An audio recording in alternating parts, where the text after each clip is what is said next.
Hi, everyone. Good morning, good afternoon, or maybe even good evening, wherever you're calling from. Thank you for joining us. Happy Friday.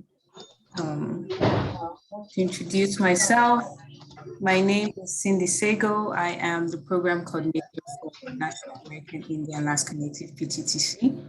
Welcome to our listening session today. Today we will be talking about preventing stigma around addiction in Native communities, and our presenter would be Sean Bear. We usually host these sessions in collaboration with our sister center, the SAMHSA Tribal TTA Center. So thank you again for joining us. We usually want to start our sessions in a good way, and I may be putting someone on the spot because I did not communicate that to Sean, but I wanted to ask if Sean could honor us with an opening blessing or poem or something to bless. Yeah. Thank you.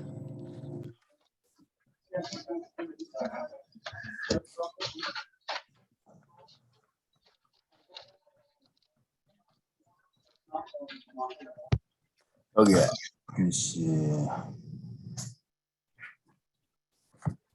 Oops. Okay, hold on.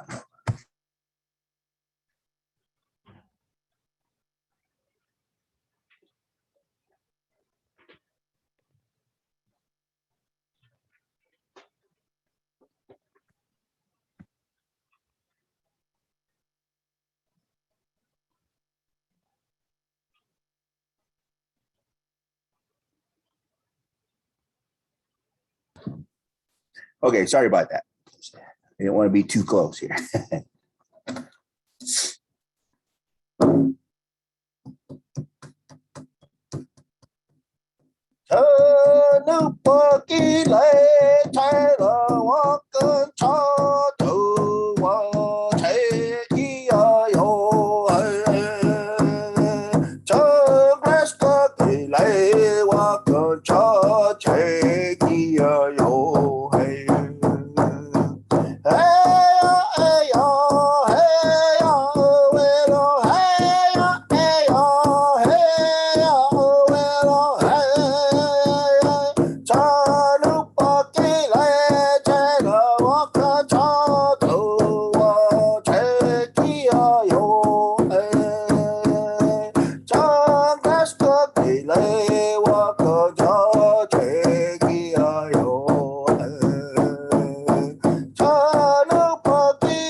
Thank you so much, Sean. That was such a blessing. That was beautiful. Very helpful for someone like me who's having an anxious morning. So thank you. All right. So just to briefly introduce our center again, our center is the National American Indian Alaska Native PTTC. We are funded by SAMHSA, that is the Substance Abuse and Mental Health Services Administration. And we're part of the PTTC network with 10 regional centers and 3 national centers, including the National Hispanic and Latino PTTC and our National Coordinating Office in Kansas City. Of course, the 3rd national center is our center. And of course, although this content is created by our presenters, it does not necessarily reflect the views of SAMHSA. After this presentation, we will not have some slides for this, but The recording will be available and it will be on our YouTube page and on our website. You can also request CEUs. There'll be information in our follow-up email on how to request CEUs for this session. We'll also have a link to our evaluation survey. Please let us know how you like our presentation and our programming and what else you want us to do in the future for you. And although we are gathered here virtually, we would like to take time to acknowledge the land that we all live on and pay respect to the indigenous nations whose homelands have been forcefully taken. And please take a moment to read this land acknowledgement that was created by members of our team. That is Ella Driscoll, Keely Driscoll, and Sean Bear, who are all members of the Meskwaki tribe.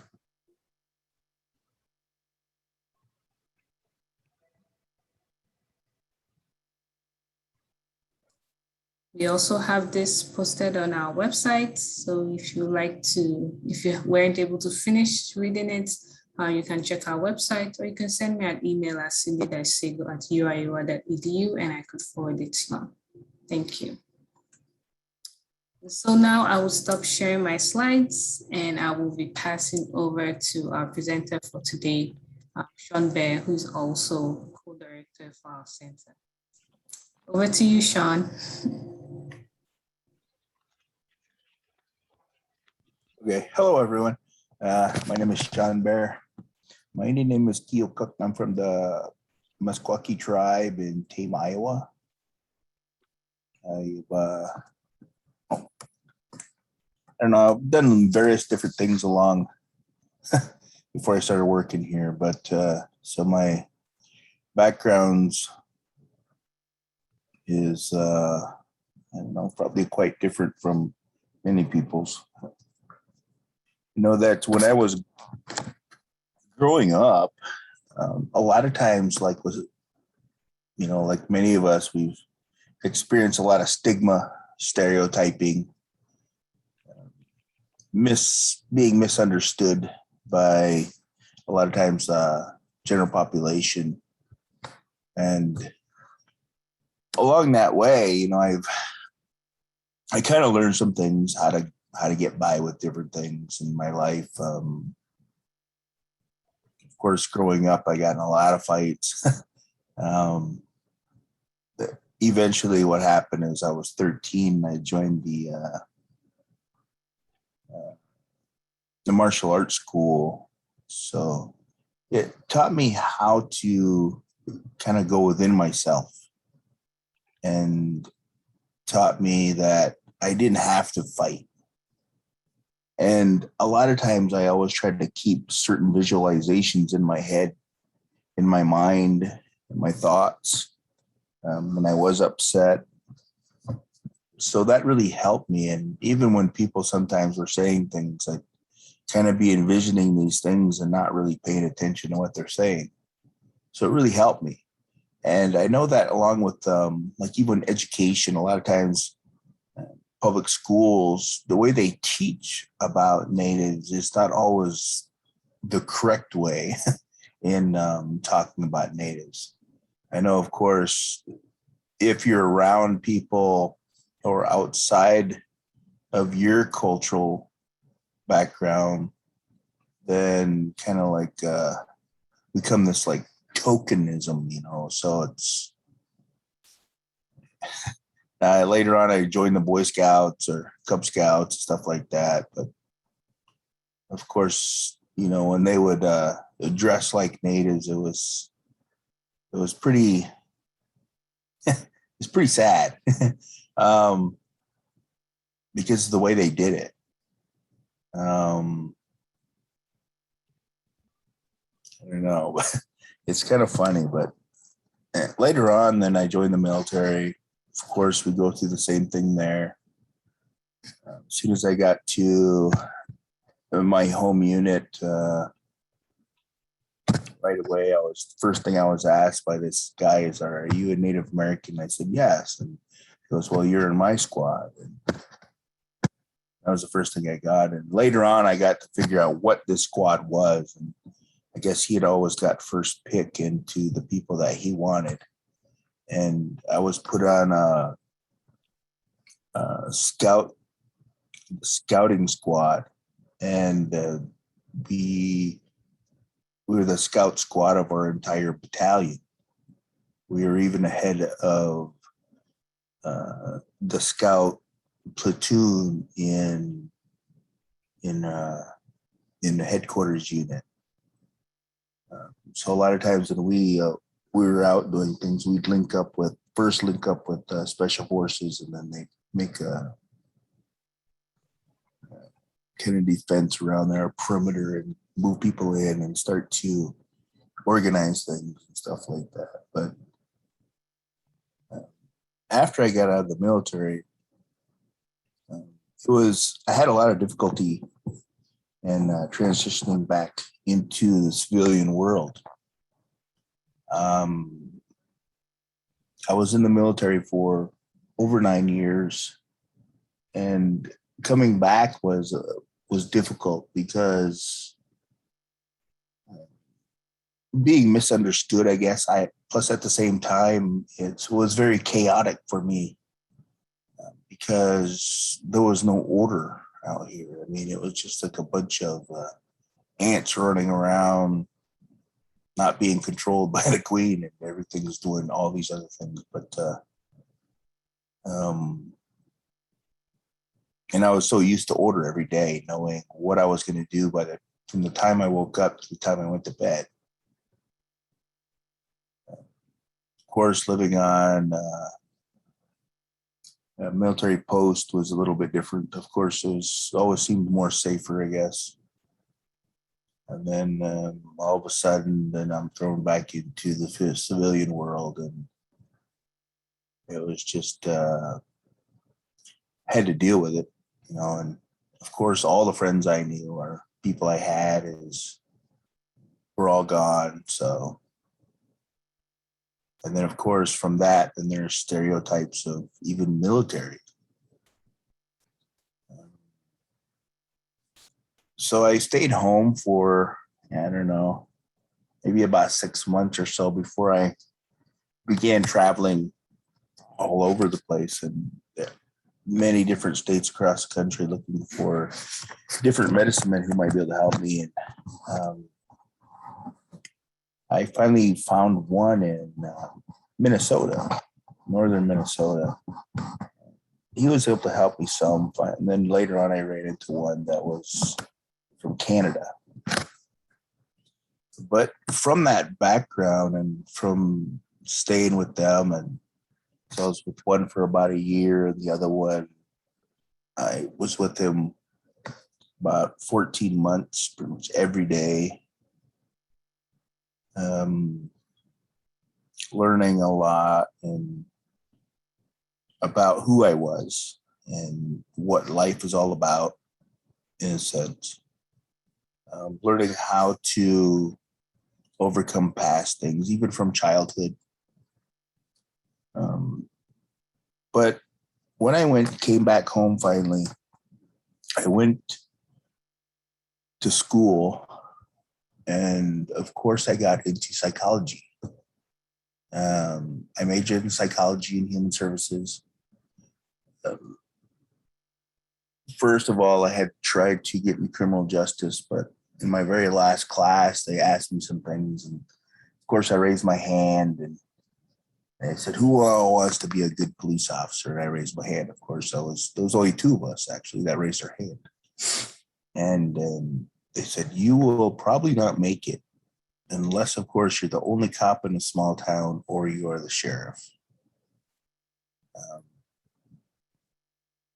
And we've learned a lot about it. And in the school, we had a lot of ethics training, a lot of ethics in all kinds of different areas of policing or being a peace officer, whatever it might be. But after that, then I had to change my major to just psychology, and I added human services later on. But then I graduated with my bachelor's for that. But then I went on to grad school for mental health and going through schooling for licensed mental health counseling.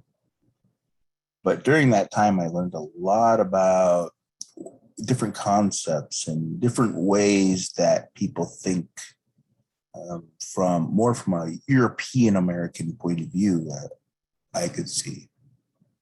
And a lot of diagnosing, a lot of looking at diagnoses within different mental health disorders. And what I had seen was that in many of these different diagnoses, there were also cultural things that came out that were seen as something as kind of like a dysfunction, when in actuality, looking from a native standpoint, it was actually very cultural. And looking at that, like, let's say, for instance, Alzheimer's eventually moves into what they call dementia. And the latter phases of that is what they call delirium. And that was where I really began to look at the culture and looking at it from both points of view, looking kind of like from the outside and from the inside, looking from outside the box and inside the box. But I began to see it a little bit differently. And I really, it kind of bothered me a bit. So I talked to my advisor about this, and within that program there, we're going through diagnosing and assessments. And that was my whole paper was about this thing and building a whole new different kind of counseling theory or basis, but looking from more of an indigenous point of view. And the culture really stood out to me then. And I began to see it a little bit differently from that point of view, and how people are usually assessed in mental health, substance abuse, prevention, medical care, healthcare, whatever it might be. And looking at delirium, it really followed along with what our cultural beliefs had been before. And where somebody is going to pass away is that their loved ones would come to them around the bed. And as time went on, they would be seeming to become less human and more spirit.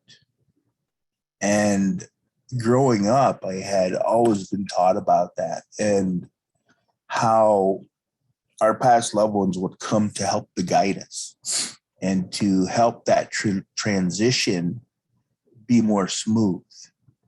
And so when they were talking about this, I began to think about this. Man, this ain't right. This is not even a mental health disorder. This is just something natural.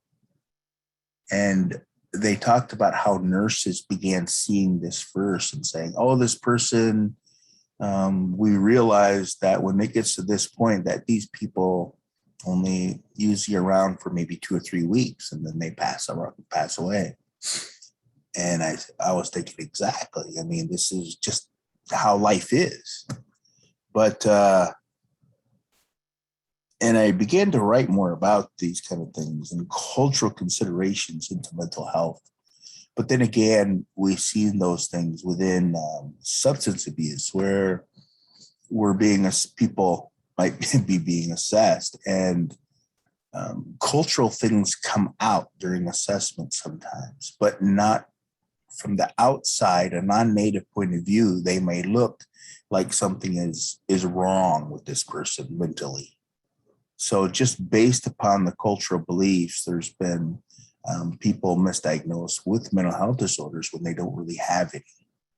I know that within our substance abuse treatment center, an older guy was going through there. He was talking to this other counselor, and he goes, I don't know, but I don't think this guy needs treatment. I think he needs mental health. So they asked me to talk to him for a while, and I was talking to him. But of course, the concepts and things he utilized was much older. He was one of the oldest people within our tribe at the time.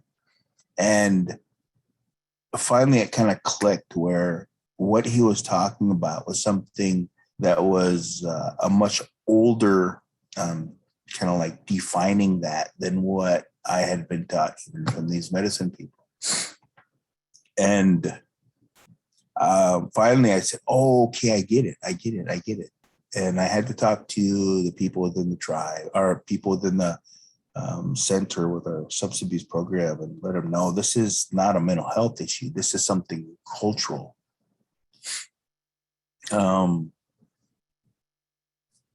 So a lot of what I began to do was to look at a lot of these things. And a lot of things are based on stereotypes as well from a lot of natives. I mean, the way that outsiders might see us, being able to see, hear, sense spirits or anything like that, to us may be perfectly normal. But from a non-native standpoint, they consider hallucinations or delusions. Talking about spiritual things is kind of delusional, or talking certain about things might be talking about within dreams or delusional. But these are things that we've been a lot of times taught growing up, is to listen to our dreams, listen to some of these things that are being said, what we're seeing in our dreams, and a lot of different factors like that. But stereotyping from a cultural point of view, and within culture or outside of culture, it can look very different. And like, even like with stereotypes, people might make jokes. I remember they used to do that when I was in the military. It's like, "Oh, you want some fire water, chief?" And I was like, "No." And they were talking about, I don't know, "Well, we know you guys think there's spirits in this," and stuff like that. But I would just kind of smile at them. But during the time I was with these medicine people, you also learned that many of the different alcohols have their own kind of spirit to it, as well as when we were working with people who had taken other substances like methamphetamine. Of course, there's a different spirit to that. But outside of our culture, it may seem like people are talking about something that's a mental health disorder or hallucinations, delusions, when it may actually be true, at least from our point of view. So that's what I wanted to start with today. But I also wanted to hear from the participants in this,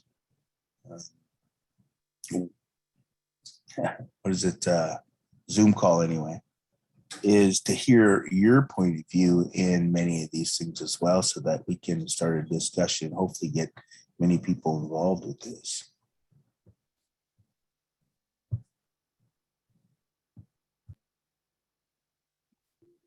Thank you, Sean. This has been such an interesting discussion so far, learning from you. So Sean has opened the floor for others to share their experiences around stereotyping, whether from the cultural context, mental health, addressing, addiction. So you can unmute yourself and share, or you can type in the chat box. Or you could, raise up your hand or something in the chat with the Zoom, whatever it's called, I've forgotten. But in the meantime, before anyone asks, while others are preparing their comments or their questions, I wanted to ask Sean or anyone else, on the call who has had experience with this. what weights, because what we see is that, people might misinterpret something as cultural and misdiagnose it as a mental health disorder, or, misinterpret it as something that is medical. What ways can we educate, those without an experience around whether it's cultural stereotyping, um, or stereotyping around mental health and other addiction, behavioral health disorders? I do know our center is working on a cultural sensitivity training that touches on some of these topics, but I don't know if Sean or anyone else can elaborate on that.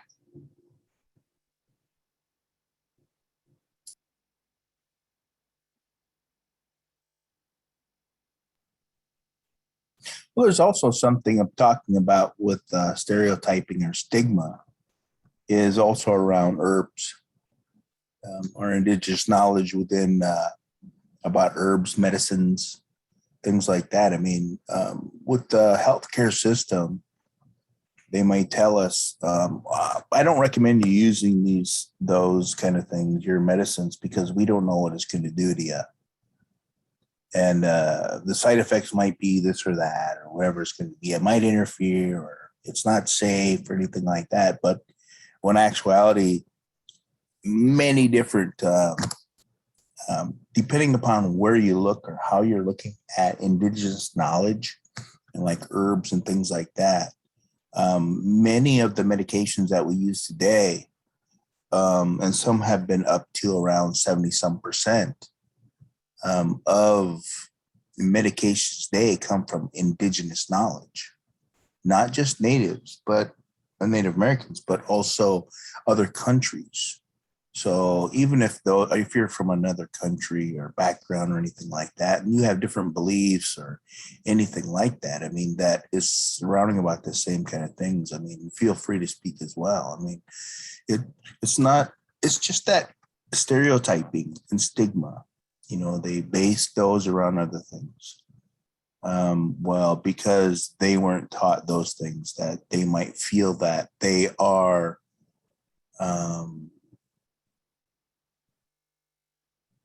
okay, let's say this.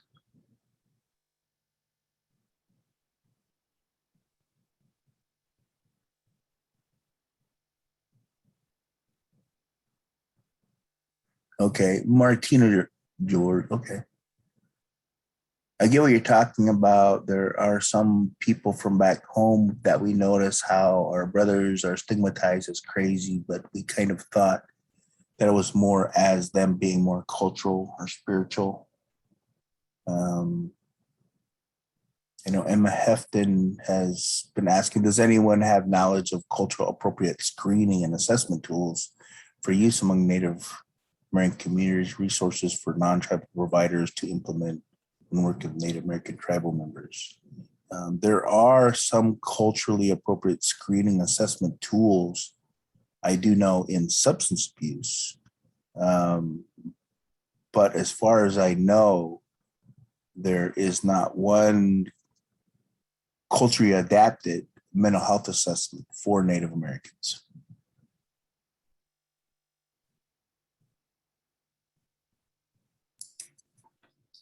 Yeah, and just to add to what Sean said about Emma's questions, as of now, we don't know of any mental health screening tool that's specific for Native Americans. But I do know of an organization in Canada that is working on developing one for First Nations. So maybe if you want to know more about that, Emma, you could send us an email, or anyone else, and we could forward those details to you. But like I said, it's in Canada for First Nations. I don't know of one being used in the US yet. Yeah, I'm not sure if you can all unmute, but I mean, if you want to talk, you can unmute yourself as well, I think. Yeah, sure. I think everyone can unmute themselves, unless, yes, I think I put that setting. Yeah. Right. So thank you, Sean. I have another question around, it's similar to what I'd asked before about educating others who don't have an experience or understand. What are ways as a Native person or someone in recovery or someone who, is being diagnosed with mental health disorder, what are ways to cope around this stereotyping as a person, or how can counselors and prevention specialists, teach others how to cope around this stereotyping? So of course, there are two sides to it: educating others around against stereotyping, and then as individuals or communities coping around this stereotyping.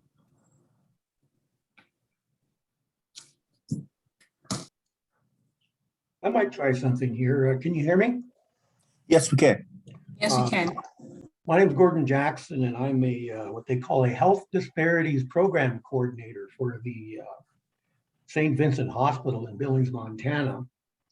And a part of my job is to teach our associates, the employees, implicit bias training and cultural sensitivity training. So, about 13% of our patient load that goes through the St. Vincent Hospital is Native American. And it's primarily Crow and Northern Cheyenne, but we're kind of a regional hospital. So we also have patients from the Dakotas and there. And I guess, it's real interesting to do that. It's almost like, well, you're the resident Native and expert.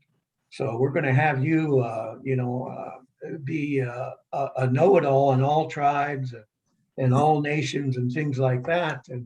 And I provide some training to these folks and on how to deal with Native American patients. Sometimes they bring me the questions during the training sessions. Well, I had this patient and he said this to me, or he treated me rudely, or it seems like we didn't connect, we didn't understand.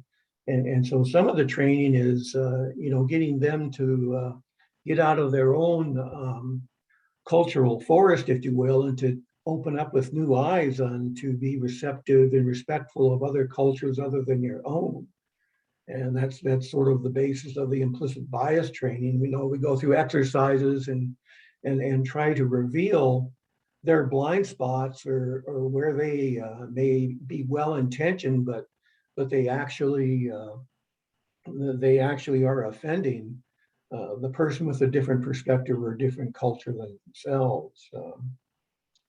I know I was going through our own hospital here, and I have some health issues, and so I was getting a electrocardiogram from this technician, and she was white, and I was in there, and she asked me, well, what do you do? I said, well, I actually work for St. Vincent's, and I'm the health disparities program coordinator. She said, oh, that's nice. And she said, how many moons have you been doing that? I kind of laughed and I said, well, your comments are some Native people would find them offensive. You're trying to speak to me in language that you don't really understand. And I told her, I said, I also teach implicit bias, and what you asked there is probably an example I would use as an example of somebody that is using inappropriate language to communicate with a Native patient. So some of it at St. Vincent here is real rudimentary.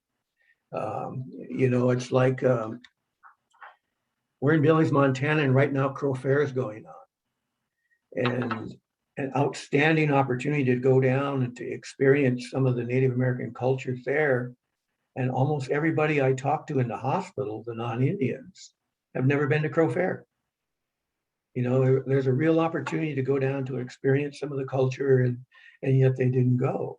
So, it's sort of like planting seeds, if you will, of curiosity. Is well, can you get outside your own bubble and appreciate what's going on with other people's cultures. And it may not be that we're dumb or we're slow, you know, maybe we don't have the gift of gab or the medical jargon that you folks use down, and step back and pause and listen to what we're trying to tell you.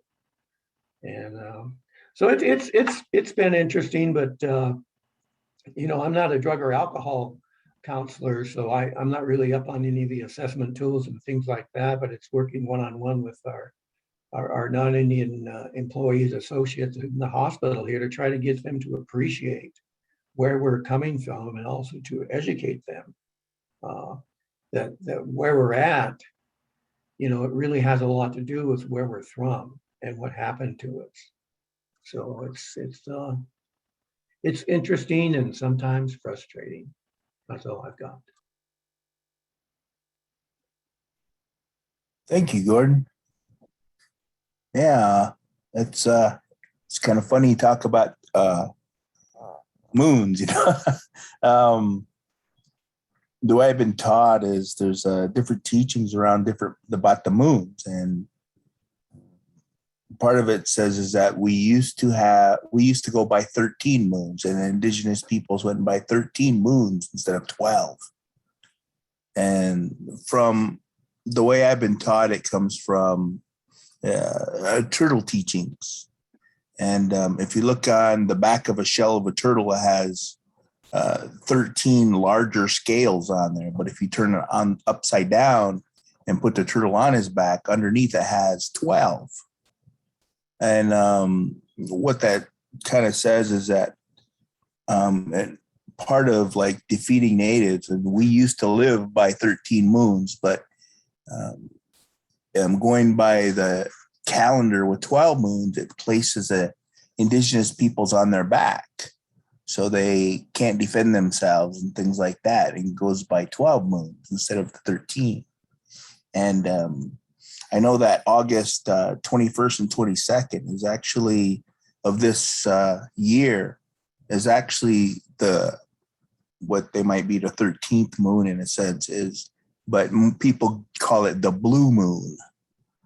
And so that's a month where there's two full moons in 1 month.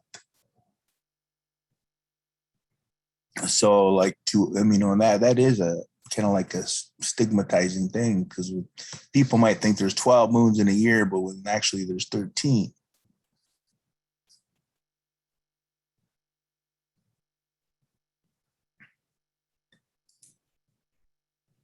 Thank you, Sean. And thank you, Gordon. Very interesting to hear about the great work you're doing, educating others around, implicit bias.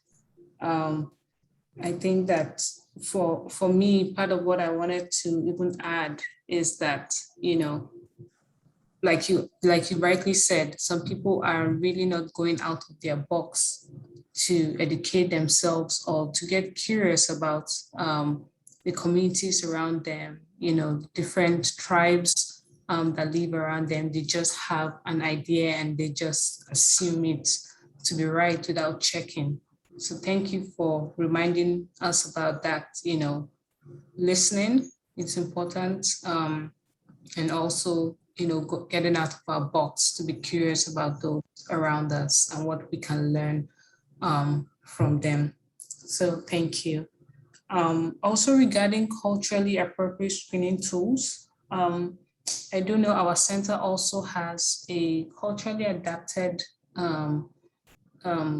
expert training that we host periodically. So if it's something that you're interested in, you can also reach out to me. We have a Native American trainer who goes through the expert process, that's the screening and brief intervention and referral training, goes through that, but in a culturally adapted way that's culturally appropriate for screening Native Americans. So that would also be something that maybe Emma and others may be interested in. So thank you. Anyone else has any comments, experiences to share? No experience or knowledge is every experience, every knowledge is useful. So please share with us. So if you have any questions to ask. Hello. Hello. Hello. Hi. There seems to be an echo from you, Takisha. I got you. There we go. I had lost service on my computer, so I was on my phone, and then I forgot it back. So it was I was on you twice. I wanted to share. I'd like listening to a lot of the presentations with the Native American culture and history, and I said one experience is I noticed is you can't look at someone and tell their cultural history of what they may have in their lineage. And I say, studying my lineage, having known that I have some Native American in my lineage. And when you try to express or honor that, some people think you're trying to be like rude, or you have to be really sensitive because they're like, well, you're doing certain things you don't know. I guess because of my color, it would determine that, you don't, you're not in that, I guess, have that ethnic, have that group into your family. I don't know how to word it. I hope I'm wording it correctly, but there we go. Maybe someone else can elaborate what I'm trying to say. You can't judge a book by its cover. You don't know what is in their line, their family line, in their history.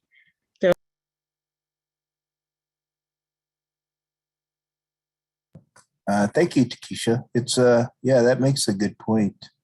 Because I do know that with different tribes, it's there's kind of variations of color and things like that within there, and then even they have like the traditional peoples, bicultural peoples, more acculturated peoples. So sometimes even with that, it doesn't even go by color or background or anything like that, but more of how they live their life, whether they're living it more traditionally or more like the generalized population, or if you're kind of like in between there somewhere. And that can have a very large variation leading, might be more traditional or it might be more acculturated. Hi, I just wanted to tie in that about what Takisha said, that really regards decolonizing the blood quantum and being more accepted of, just our relatives who are reconnecting with the community, such as Afro-Indigenous people. And sorry, I was just trying to think. My name is Stacey Whitehair. I'm from the Navajo Reservation. Yeah, I can definitely understand that. And one of the that's just what I wanted to say. Thank you.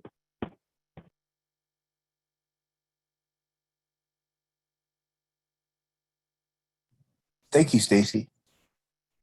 Yeah, it's like people don't always understand. It's like the blood quantum was actually placed upon us. And the blood quantum had more to do with the treaties and getting away from those treaties so they didn't have to honor them anymore.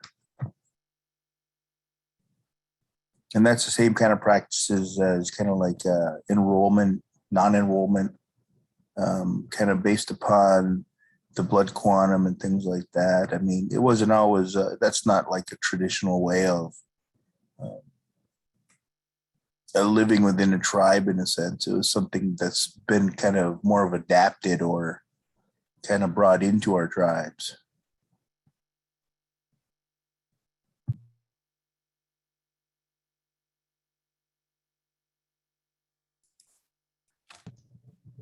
Thank you, Stacy and Takisha. And see, Rebecca says, I love this discussion. I'm always fascinated at the differences of linguistics in mental health with our people and oftentimes providers.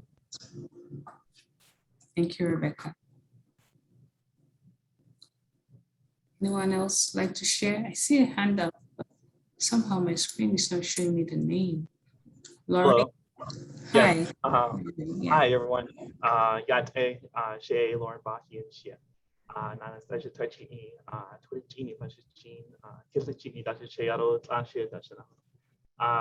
hello everyone. Good morning. It's 10 o'clock over here my time. But I just want to say thank you for the presentation. I used to actually work as a youth support coordinator with Native American Connections here in the Phoenix surrounding area. And I used to do a lot of behavioral health assessments, and also I worked one-on-one with a lot of the youth here in the Phoenix area. And some of the things that I definitely can pull out from what your presentation was about, talking about the delusions and hallucinations, and how it's associated with culture and stuff like that. And and some of the cases that I've had, and some of the youth on my caseload, I would actually embrace that. Like, I think just having that knowledge of the cultural background, and coming off of the Navajo reservation, I was able to embrace some of their experiences, and then just inviting them over to sweat lodges with me, or even going to the powwow and meeting them at the powwow and stuff like that, or even connecting them to spiritual leaders in the community.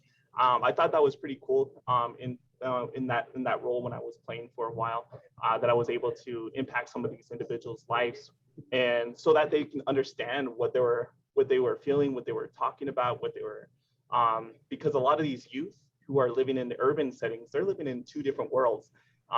They have their native community, but also the external community, where they're not like a lot of these cultural differences are separate.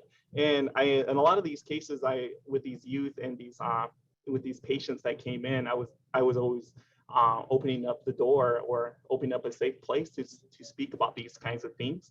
And in terms of assessments and stuff like that, and tools like that, I haven't used any like culturally directed tools. However, just because of my background and knowledge about that, I was able to ask certain questions that were not just offensive, because I know when you're going through the motion of talking about these assessments, such as the ACEs and stuff like that, when they're talking about depression, or when they're talking about hallucinations and stuff like that, I make it clear to them. I distinguish what the two things are, and I just kind of question a little more about it for them to understand. Oh, okay. So just having those that education part of it, and then just providing that with the youth population, has really opened the doors to the youth, and also with the family, to get involved. And I use that opportunity for the youth and the family to have those conversations, and to open up those dialogues and stuff like that. So it was just some of my experience working in the behavioral health sector. Thank you for sharing, Lorraine. Sean wanted to say something. Oh, I was just thanking you. Thank you. Thank you, because like you said, that makes the conversation easier. It makes, the clients or the youth open up more when they see that you're not stereotyping them or trying to place them in the box with the screening. So thank you for sharing. I did see Cheryl's hand up, and I was going to call Cheryl next, but the hand is down now, so I don't know if Cheryl still wants to share.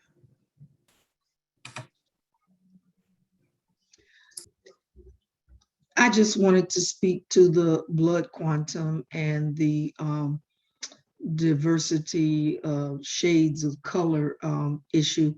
My father, who is Seminole and Cherokee, was born in 1904. So there is no paper trail for him at that time. And my mother, whose heritage is African, was born in 1918. So the only history they had was kept in a Bible, which was lost for both of them in fires. And I'd like to say it didn't kill who they were or the story of who I am. And so I shared their stories with my children.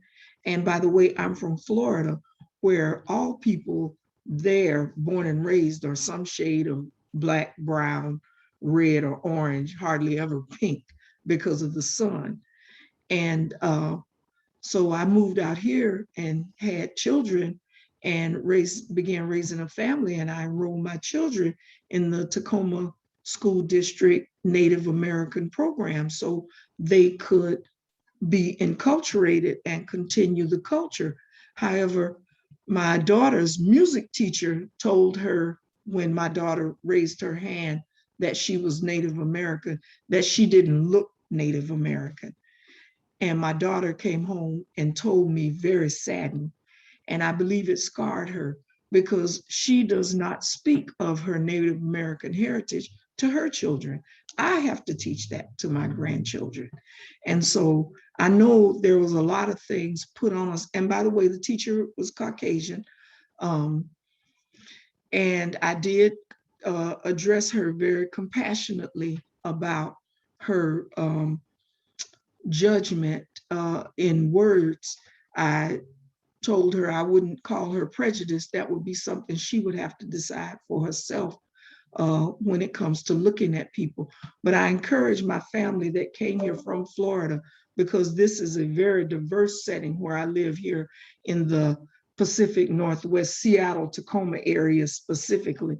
You go out of that rainbow, you go out of that area, you lose the rainbow.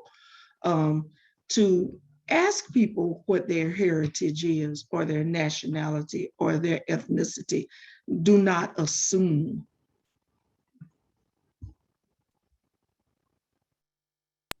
Thank you. That's correct. I was trying to get there. That's what you said.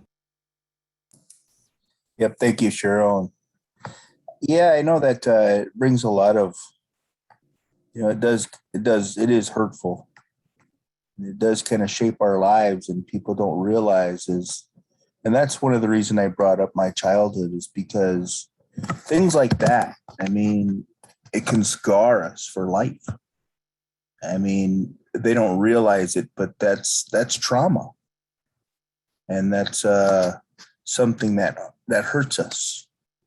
And it's something that people probably need to be more aware of a lot of times. And going back to thinking about, like, natives, we don't always speak right away. I mean, it's something we kind of wait a little bit for people to make sure they're done talking, and then think things through before we always speak.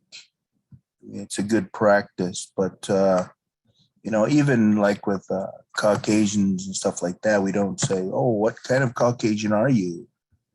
Do you are you German, or are you some of these others?" But they don't always tell us that.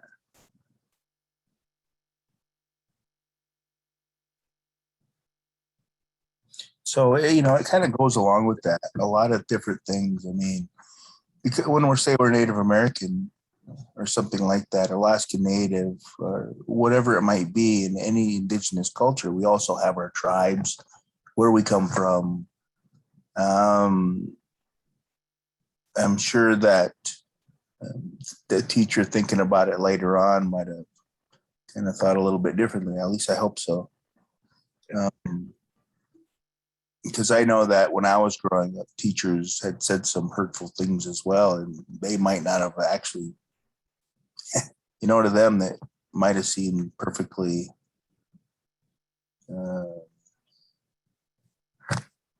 okay, but from our standpoint, sometimes it's not. And a lot of times when you look at kind of stigma or stereotyping or whatever it might be, it comes from the person, like the victim standpoint, more so than it comes from anyone else.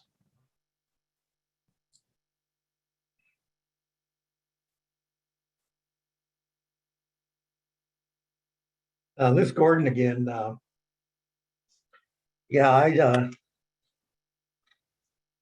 mess around with Ancestry.com, and I follow my lineage, and I've constructed my family trees, and Ancestry.com is a good source of federal records, and you can trace your family back through the records that they have in there. And they have something called your ethnicity. And I ran my ethnicity, and I came out, this is based on my DNA. I came out 86% Native American. I have some ethnicity roots in England, and I'm 3% Black. And I thought that was real interesting. And I knew that I had some Black lineage in me, because if you can go back through the federal census that they do on Native Americans, I could actually see in my family tree that we did have a lady, oh, I don't know, several generations back that was Black. You know, the federal census identifies the folks that they were enumerating by race, and that's clearly shown in my records. But yeah, it's I can feel for your daughter, because you know, I've been on the receiving end of that, but I'm not enrolled. I'm not enrolled in a federally recognized tribe because the enrollment regulations were closed. And I missed being enrolled in my parents' tribes, which are in Michigan. My dad's from Grand Traverse and my mom's from Saginaw. But we missed the enrollment period there. I did, or my parents did, when there was time to enroll. Even though I'm I'm 3/4 Native American, that's what my blood quantum comes out to be. But, yeah, it's unfortunate that those kinds of things that were really tools of the colonizer really discriminate and stick with us today, and are continuing to cause harm, I think.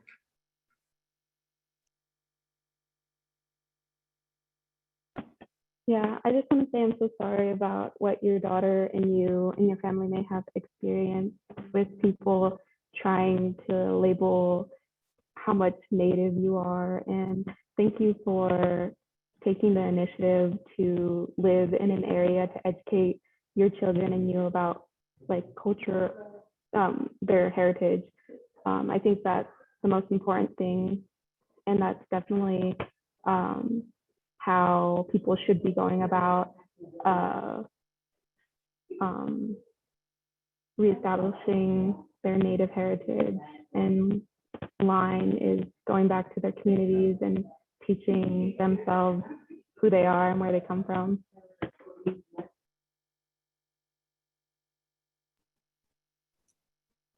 I was going to add, that's what I'm glad Cheryl taught. And where I'm located, a lot of the records and documents were lost, but my mom shared bits and pieces of what she can remember, and she remembered. So a lot of her DNA is mixed in, Native American, Indian from India, white, Black.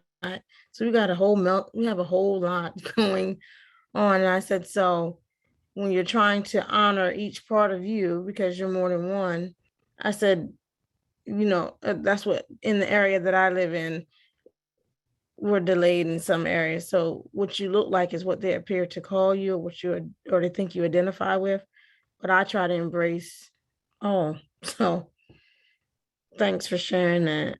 We don't have areas where I'm at that they have places where you can really dig into your roots or choose schooling where they can learn the history. It's based on the parents figuring it out, or like you say, using ancestry.com or attending family events. And if you have certain families that are strained, the separation keeps you from really getting the whole bulk of your genetic history. But thanks again for sharing. Yeah, I think that part of these kind of issues also can stem from paternal or maternal tribes. Because if you have, let's say, you're from a matrilineal tribe, or that's where their enrollment process come from today, but that person, that person is male and is marrying somebody from a paternal tribe, and that person's female, their children might not be able to get enrolled. And then a lot of times that kind of stops that. because you can have full-blooded natives today that are not enrolled because of the dynamics of their tribe.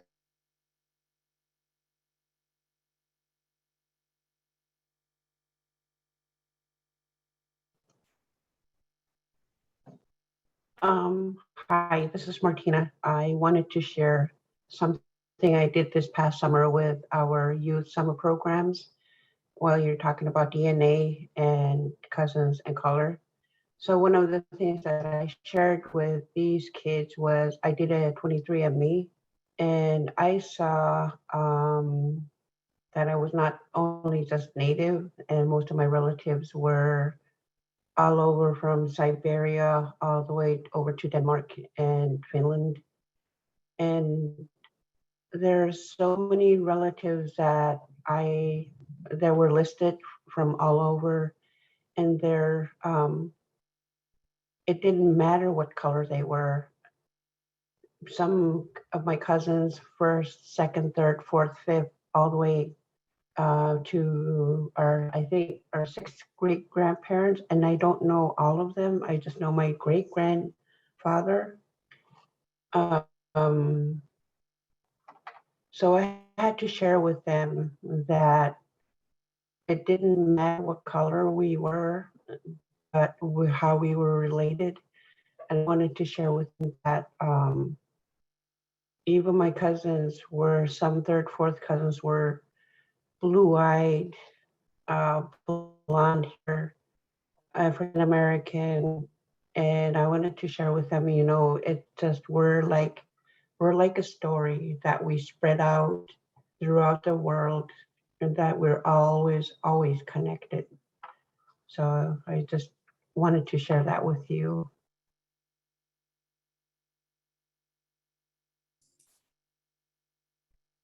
Thank you, Martina.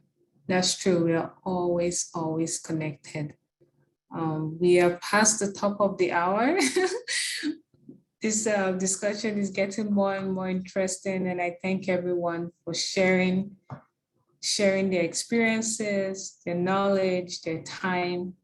I don't know if anyone has any more comments or questions before we go ahead to close our session for today. And if no one does, I want to thank Sean again for taking his time to share his knowledge, his time with us. And thank you everyone for joining us. I put out our evaluation link in the chat below, but we'll also send out the link in the follow-up in our follow-up email, so you know also how to request for CU certificates for this session. So thank you again. We really appreciate you. Have a great weekend ahead. I wanted to call on Gordon and thank him also for sharing his knowledge with us. And if he could honor us with a closing blessing, we would really be honored and appreciate that. I put Gordon on the spot, so thank you, Gordon. All right, okay. Our most gracious Heavenly Father and Creator, we thank you for this time to fellowship together with these people across this great nation of ours. You know our heart, you know our needs. We ask that you bless us with those things that we can come together and be as one. We're divided, Lord, and we need to come together as one to really combat the things, the ills that are within our communities. In Jesus' name I pray, amen.